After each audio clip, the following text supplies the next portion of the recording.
வண்ணத்தமிழ் cinema இணைய தொலைக்காட்சி நேயர்களுக்கு இனிய வணக்கம். நான் ஒளிப்பதிவாளர் முத்ரா. திரை விமர்சனம் நிகழ்ச்சியில் இன்று நாம் பார்க்க இருக்கின்ற படம் நலன் குமாரசாமி இயக்கத்தில் நடிகர் கார்த்தி, ராஜ்கிரண், ஆனந்தராஜ், சத்யராஜ், கீர்த்தி ஷெட்டி, தேனப்பன் ஆகியோர் நடித்து வெளிவந்திருக்கக்கூடிய இந்த வாத்தியார் அப்படிங்கிற படம். நலன் குமாரசாமி தெரியும், இப்போ நிறைய ஒரு அற்புதமான சூப்பர் ஹிட் படங்கள்லாம் கொடுத்துருக்கார். சூதுகோவம் மாதிரியான ஒரு டிஃப்ரெண்ட்டான ஒரு அப்ரோச்சான படங்கள்லாம் கொடுத்தவர். இந்த படமும் ஒரு டிஃப்ரெண்ட்டான ஒரு அப்ரோச் தான். ஏன்னா ஒரு சினிமா நடிகரை ரசிக்கக்கூடிய ரசிகரை பற்றின ஒரு கதை அப்படின்னா அந்த கதையை பற்றி ஓவராலாக சொல்லலாம். புது ஜேனரில் முயற்சி பண்ணணும் அப்படின்னு சொல்லி நலன் குமாரசாமி சில விஷயங்களை செய்வார். அப்படித்தான் இந்த படத்துலேயும் ஒரு எம்ஜிஆர் ரசிகர் ராஜ்கிரண், அவருக்கும் அவருடைய பேரனை எம்ஜிஆர் மாதிரி வளர்க்கணும்னு சொல்லி போதிச்சு வளர்க்கக்கூடிய பேரனுக்கும் உண்டான அந்த ரிலேஷன்ஷிப்பை வச்சு ஒரு படம் பண்ணலாம் அப்படின்னு முயற்சி பண்ணியிருக்காரு. சரியா இருக்கா அப்படிங்கிறத பற்றி பார்ப்போம் வாங்க. வண்ணத்தமிழ் சினிமா இணைய தொலைக்காட்சி இந்த தளத்தை இது வரைக்கும் சப்ஸ்கிரைப் பண்ணாதவங்க சப்ஸ்கிரைப் பண்ணிக்கோங்க. பக்கத்தில் இருக்க பெல் பட்டன் அழுத்திக்கிட்டிங்கன்னா நாங்கள் கொடுக்கக்கூடிய வீடியோக்கள் அத்தனையும் உடனடியாக உங்களை சேரும்.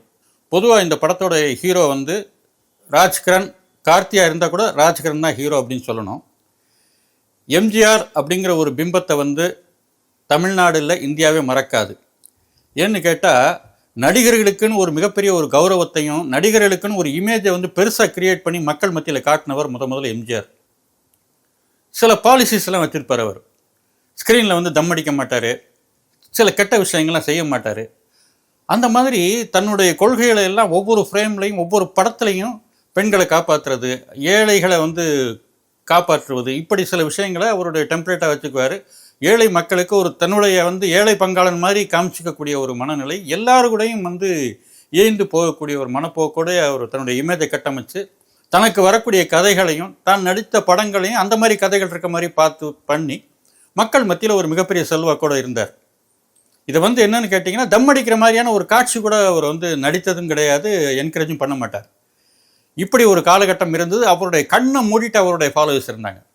எப்படி சொல்லணும் அப்படின்னு கேட்டிங்கன்னா, அவர் காலமான அன்று அவருக்காக தாலி எடுத்த பெண்கள் இருந்தாங்க அப்படின்னா அவருடைய வீச்சு அப்படிங்கிறது புரிஞ்சிக்க முடியும். அந்த அளவிற்கு கிராமமாக தெருக்களாக அவருடைய புகைப்படங்கள் வைக்கப்பட்டு அவருக்கு ஒரு நினைவஞ்சலியெல்லாம் செலுத்தினதெல்லாம் எல்லாருமே அறிவோம். அப்படி ஒரு இமேஜ் இருக்கக்கூடிய ஹீரோ. அவரை ஃபாலோ பண்ணுறதுக்கு நிறைய பேர் இங்கே இருக்காங்க. அப்படி ஒருத்தர் தான் இந்த படத்தில் வரக்கூடிய ராஜ்கிரண், தீவிரமான எம்ஜிஆர் ரசிகர். இப்போ என்னன்னு கேட்டிங்கன்னா, இவர் இப்படி எம்ஜிஆர் இப்படி இருந்ததுக்கு காரணம் அந்த காலகட்டம் 1965 75 வரையில் உண்டான காலகட்டம் என்னென்னா மக்கள் மத்தியிலையும் என்னென்னா ஒரு நன்மைக்கு தான் அதிகமான ஒரு வரவேற்பு இருந்தது. தீமைகள் அங்கங்கே இருந்தால் கூட பெருசாக இல்லை, அது தீமைனா கெட்டது செய்யக்கூடாதுங்கிற ஒரு பயம் அந்த மக்கள்கிட்ட இருந்தது. அந்த காலகட்டத்தில் மக்களுடைய கண்ணோட்டம் அது. 70களுடைய லேட்டில் நம்ம சூப்பர் ஸ்டார் ரஜினி என்ட்ரி ஆகும்போதே சிகரெட்டை தூக்கி போட்டு பிடிக்கிற மாதிரி காட்சிகள் வருது. வேறு மாதிரியாக கட்டமைக்கப்படுது, கதாநாயக பிம்பங்கள் வேறு மாதிரியாக கட்டமைக்கப்படுது. காரணம், அன்னைக்கு இருந்தக்கூடிய மக்களுடைய மனநிலை மாற்றத்தை தான் இந்த ஹீரோக்கள் ரிஃப்ளெக்ட் பண்ணாங்க அப்படின்னு தான் சொல்லணும். ஆக நல்லதை ரிஃப்ளெக்ட் பண்ண ஹீரோன்னு சொன்னால் எம்ஜிஆர் அப்படின்னு சொல்கிறத விட அந்த காலகட்டத்தை ரிஃப்ளெக்ட் பண்ணார் எம்ஜிஆர் அப்படின்னு தான் சொல்லணும். அப்படி ஒரு நல்லவராக ஸ்க்ரீனில் தெரிஞ்ச எம்ஜிஆரை தீவிரமாக ஃபாலோ பண்ணக்கூடிய ரசிகர்களில் ராஜ்கிரண் ஒருத்தர். அவர் தேட்டரில் உட்காந்து படம் பார்த்துட்ருக்கார். அப்போ அந்த காலகட்டம் 1986ன்னு நினைக்கிறேன். அப்போ என் படம் போயிட்டுருக்கும்போது எம்ஜிஆர் காலமாயிடுறாரு. படம் நிறுத்தப்படுது. அதே நேரத்தில் ராஜ்கிரனுக்கு ஒரு பேர குழந்தை பிறக்குது. எம்ஜிஆரே பிறந்ததாக நினச்சி ரொம்ப சந்தோஷப்பட்டு அப்படி எம்ஜிஆர் மாதிரி இவர் இருக்கணும் அப்படின்னு சொல்லி அவளது ரொம்ப பாசத்தோடு அந்த பிள்ளையை வளர்க்குறாரு. அவர் தான் கார்த்தி. அவர் எம்ஜிஆர் மாதிரி வரணும் அப்படின்னு போதிச்சு வளர்த்தாரு. ஆனால் எம்ஜிஆர் மாதிரி வந்தாரா, நம்பியார் மாதிரி வந்தாரா, அதுதான் ஸ்க்ரீன் பிளே. அவர் ஒரு கார்த்தி ஒரு போலீஸ் ஆஃபீஸர் அந்த படத்தில் வர்றாரு. ரசிக்கும்படியாக தான் இருக்குது. ஆனால் அவருடைய மேக்கப், அவருடைய கேரக்டரேஷனில் ஒரு சின்ன குழப்பம் இருக்கிறதுனால நம்மளால் இந்த படத்தோட சேர்ந்து போக முடியலை அப்படிங்கிறது ஒரு முக்கியமான ஒரு விஷயம். இந்த படத்தில் வரக்கூடிய முக்கியமான கேரக்டர் ராஜ்கிரண் சொல்லிட்டேன். இப்போ கார்த்தியோட பெர்ஃபார்மன்ஸ் ஓரளவுக்கு சுமாராக பண்ணியிருந்தாலும் அது இந்த கெட்டப்பில் நம்மளால் ஒன்று கூடி போக முடியல. அடுத்து தேனப்பன் 2 காட்சிகள் தான் வர்றாரு. அதாவது கார்த்தியோடைய அப்பா, ராஜ்கிரனுடைய மகன் அப்படிங்கிற மாதிரி அந்த ரோலில் வர்றாரு. பிரமாதமான ரோல். இயல்பை தெளிவாக பேசுகிறார் அவர். அந்த மாதிரி ரொம்ப பிரமாதமான ஒரு பெர்ஃபார்மன்ஸ். சத்யராஜ் வந்து வில்லனிக்கு ரோலாக வர்றாரு. ஆனந்தராஜ் வந்து எம்ஜிஆரை கிண்டல் பண்ணக்கூடிய சில காட்சிகளில் வர்றாரு. அவர் பார்த்தா நமக்கு ஒரு மாதிரி ஒரு எரிச்சல் வருது. கீர்த்தி செட்டி வந்து வழக்கம் போல் ஒரு கவர்ச்சி பொம்மையாக டாலாக தான் வர்றாங்க. அவங்களுக்கு என்ன ரோல் அப்படிங்கிற டெஃபினிஷன்லாம் பெருசாகலாம் கிடையாது. Santosh Narayanan re recording score வந்து கேட்குற மாதிரி இருக்குது. படத்துடைய சினிமோட்டோகிராஃபி ஜார்ஜ் சி வில்லியம்ஸ். பொதுவாக வந்து அந்த இன்டர்வல் பிளாக்கும் கிளைமாக்ஸும் ரொம்ப அற்புதமாக ரொம்ப அழகாக பண்ணியிருக்கார். சில ஆக்ஷன் சீக்வன்ஸாக இருக்கட்டும், சில இடங்கள்லாம் ரொம்ப நல்ல சினிமாட்டோகிராஃபி பதிவு பண்ணியிருக்காரு. அப்புறம் வந்து எடிட்டரை பற்றி இங்கே குறிப்பிட்டு சொல்லணும். வெற்றி கிருஷ்ணன். இப்போ என்னன்னு கேட்டால், இந்த படம் வந்து தொடங்கினது வந்து 23ன்னு சொல்கிறாங்க, படம் முடிக்கப்பட்டது 25ன்னு சொல்கிறாங்க. அந்த படம் இன்னும் கூட வந்து 20 நாள் அவர் வந்து டைரக்டர் நலன் குமாரசாமி கேட்டதாகவும் தயாரிப்பு தரப்புலேருந்து அதை கொடுக்காதனால இருக்க படத்தை ரிலீஸ் பண்ணிட்டாங்கன்னு ஒரு டாக் இருக்குது.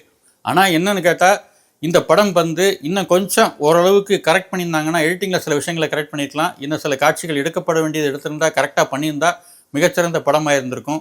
இன்னும் வந்து சில காட்சிகள் அங்கங்கே தொக்கி நிற்கிது அப்படி.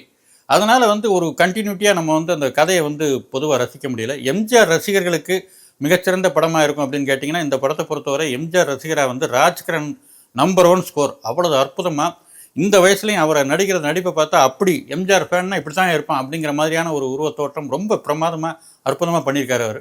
எம்ஜிஆராக ஆகணும் அப்படின்னு ஒரு மனுஷனை உருவாக்கி அவன் நம்ஜிஆராக மாறுறான் அப்படிங்கிற மாதிரியான ஒரு காலகட்டம் வந்து இதை வந்து ஏற்றுக்க முடியாத தாத்தாவா ராஜகிரண் பண்ணியிருக்க இடங்களில் வந்து கார்த்தி வந்து என்னென்னு கேட்டால், அந்த எம்ஜிஆராகவும் நம்பியாராகவும் இருக்கக்கூடிய இந்த டிரான்சிஷன் இடங்கள் இருக்குது பார்த்தீங்களா, அதில் சில இடங்களில் கார்த்தியோடைய நடிப்பு வந்து ரொம்ப பிரமாதம். இது வந்து அந்நியனில் நம்ம விக்ரம் பண்ண சில விஷயங்களை ரிப்ளிகேட் பண்ணால் கூட இது வந்து கொஞ்சம் ரசிக்கிற மாதிரி இருக்குது, நல்லாவும் இருந்தது. காமெடி வந்து பொதுவாக கார்த்திக் படத்தில் நம்ம எதிர்பார்க்கக்கூடிய விஷயங்களில் ஒன்று. இந்த படத்தில் காமெடிங்கிறது ரொம்ப ட்ரையாக அமைஞ்சிருச்சு. என்னன்னு தெரியல, சரியாக அது வந்து சோபிக்காமல் போயிடுச்சு. ஒருவேளை மிகச்சரியான காமெடி காட்சிகள் இருந்திருந்தால் இந்த படம் இன்னும் கூட கொஞ்சம் ரசிக்கிற மாதிரியாக இருந்திருக்கும். ஆக மொத்தத்தில் ஒரு எபோவ் ஆவரேஜான ஒரு படம். மீண்டும் இது போன்ற திரை விமர்சனத்தில் உங்களை சந்திக்கின்றேன். நன்றி, வணக்கம்.